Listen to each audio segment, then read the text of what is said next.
Hi there, it's Marie. Welcome to Real Life on the Homestead in Ontario. Today, I'm going to be making a family dinner that everybody likes. It is a flank steak fajitas. Now, I will be making the fajitas, the vegetables, and the wraps all from scratch. For myself, I'll be eating the meat with some poached eggs. I'm doing carnivore, the rest of the family is not. So this is a way that I can make it work for all of us at the same time.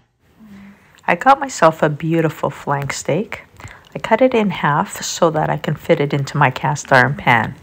All this marinade is lime juice, jalapeños, garlic, and about a quarter cup of tequila. Just a really good splash. And now I mince the garlic really finely so the flavors can get in there. And I just let this sit marinating overnight. The smell is like I could eat it raw. And then I'm going to be cutting up some red peppers, yellow peppers, and some onion and garlic. That's for the boys. They're going to be making their fajitas with this. And of course, I'm going to be using a cast iron pan. I saute my onions just until they're lightly brown, and I use pork lard. It's good for me, and it gives it such a fantastic flavor. This was pork lard that we rendered down from a pig we raised a couple of years ago, and I had tons of it, so I'm still using it. It's clean. There's no little bits. Does not taste like bacon at all. See, this is how I want my onions, just slightly browned, and you know, it gives that caramelized flavor. Smells good, but I'm not touching these. I add a little bit more lard, and we're going in with the peppers. I'm actually going to do it in 2 batches so that I get a nice little char and almost as if I've roasted them.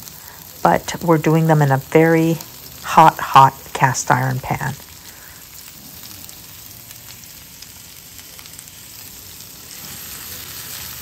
This doesn't take too long. I don't want them to burn so the heat isn't intense. But I don't want them soft and mushy. I want them to have a bite to them. See how there's those little brown spots? Just caramelized just a tiny bit. This is the perfect pepper for a fajita. Yep, those are gonna join the onions and we're good to go. You cannot have good fajitas without good tortillas, and we make them from scratch. All I use is flour, salt, baking powder, and soft butter. That's it. Very, very simple. I'll put the ingredients in the description box so that you can see the quantities. And then what I do, I don't use a pastry cutter. I just use my fingers and just mix that butter into the flour until it's like smaller than pea size. I just keep going over and over until they're smooth. Once that butter's well incorporated, what we're going to do is add in our hot water. It's 1 cup of hot water, and you mix it in. You're going to end up with a very, very sticky dough, but this is what we want. And the reason we want it to be sticky is as I roll it out and knead it, I'm going to be adding flour to the bench, so you don't want to make it tough at that point. So at this stage, you're actually getting almost like a Play-Doh type of consistency.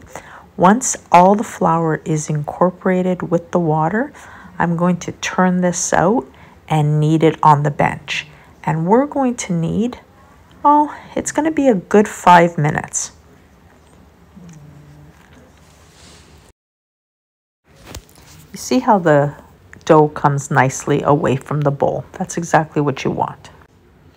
And that's at the stage where I feel like, yep, I can pull this out and roll it off onto the bench.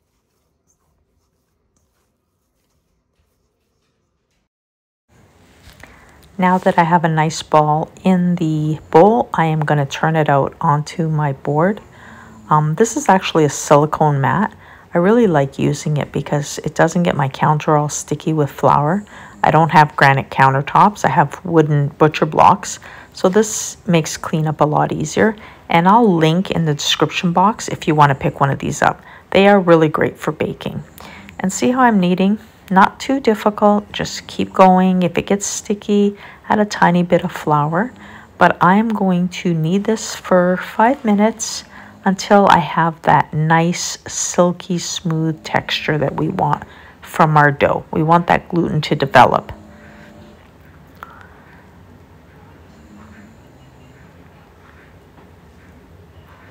See that? It's getting quite nice now. Let it rest for 5 minutes.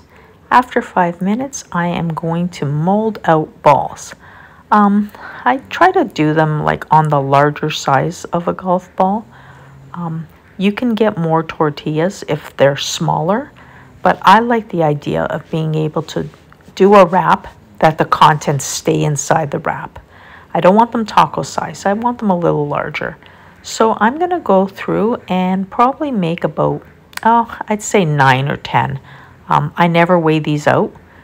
They're authentic. I know that a lot of people will roll them as I was just doing them, but I like to tuck them under the same as I would a roll. That's exactly what we want to do. Tuck it under, roll it a bit, and this doesn't take very long. I'm going to get as many out of here as possible, and then I will let this rest. All my dough balls are ready. I ended up with 9 of them, and I'm just going to cover these with some cellophane wrap so that they don't dry out, and I'm going to let this rest for, I say, 20 minutes to half an hour. No big rush, but don't let them sit too long. Our dough has rested nicely, and it's time to roll it out. And very simply, I just use a rolling pin. I pat it down into a nice disc before I start rolling. This is a very soft and supple dough. It will be sticky, so I like to just be gentle with my rolling pin. And as I'm frying one up, I let another one rest. And I just rotate that way so that it's actually resting on the rolling sheet so that it doesn't shrink up in the pan. I don't want it to spring back, but as you can see, it does hold its shape very nicely.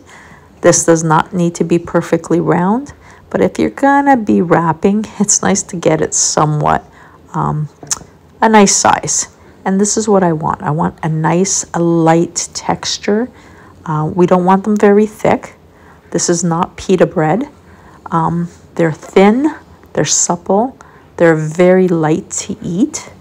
And we're going to take this over to the fry pan. On a cast iron pan, not oiled, it is dry. I just place it in here, and you see how the bubbles come up? This doesn't take very long. I'm doing about 1.5 to 2 minutes per side. When you're ready, just peek underneath and see if you've got a little bit of a golden color. If you feel you like it a little darker, leave it a little longer, but don't let them dry out. We don't want these crisp. See that? That light golden color is exactly what we want. And then where the bubbles were forming on the other side, we'll end up with those little brown specks that we all recognize. There we go. Simple, beautiful.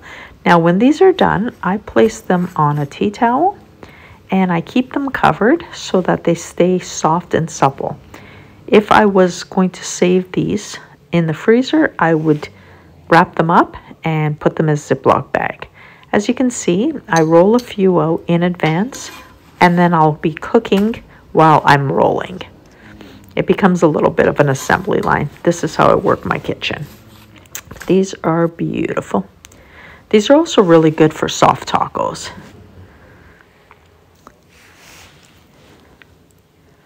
Now, in case you haven't noticed, I am using one pan for everything. I did my onions, my peppers, then I did my tortillas, and now I'm just going to brush some lard. You see how it's smoking? It is hot. I'm going to pat my meat dry, place it in the pan, because I want a hard sear on this, and then I'll pat the other side to have that dry as well.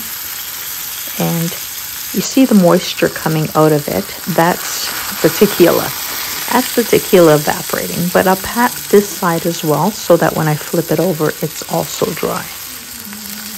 Now this won't take very long because I want to do a very rare flank steak. This is all you need. You need to caramelize it nicely, and I'll explain to you why I do it rare. Just give me a minute and let me show you what the steak is looking like.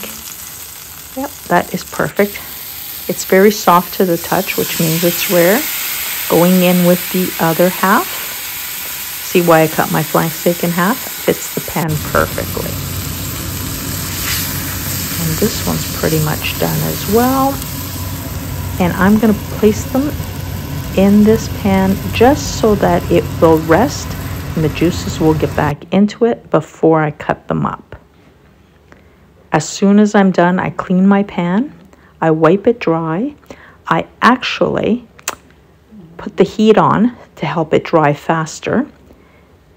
And then a tiny bit of lard goes in and I oil the pan. This is how I maintain my cast iron pans so that they are non-stick. See the amount of lard I'm using? Almost nothing. I brush this over with a piece of paper towel and see how shiny that is? That is my non-stick surface. I have cut up my meat very thinly, and you see how I kept it rare? It's because what I do is I sear and heat up the meat as people make their own fajitas. So I don't want to overcook them. This is my soft tortilla shell, and I'm going to show you an assembled fajita. I'll do a guacamole video on its own. And for me, I have the meat with 3 soft boiled eggs, and that's my meal to keep me on that carnivore path. This is a great meal for the entire family, either the fajitas or my flank steak with eggs. It's all good. If you're liking our content, make sure to share, subscribe, hit that notification bell, but most of all, always go out and live your best life.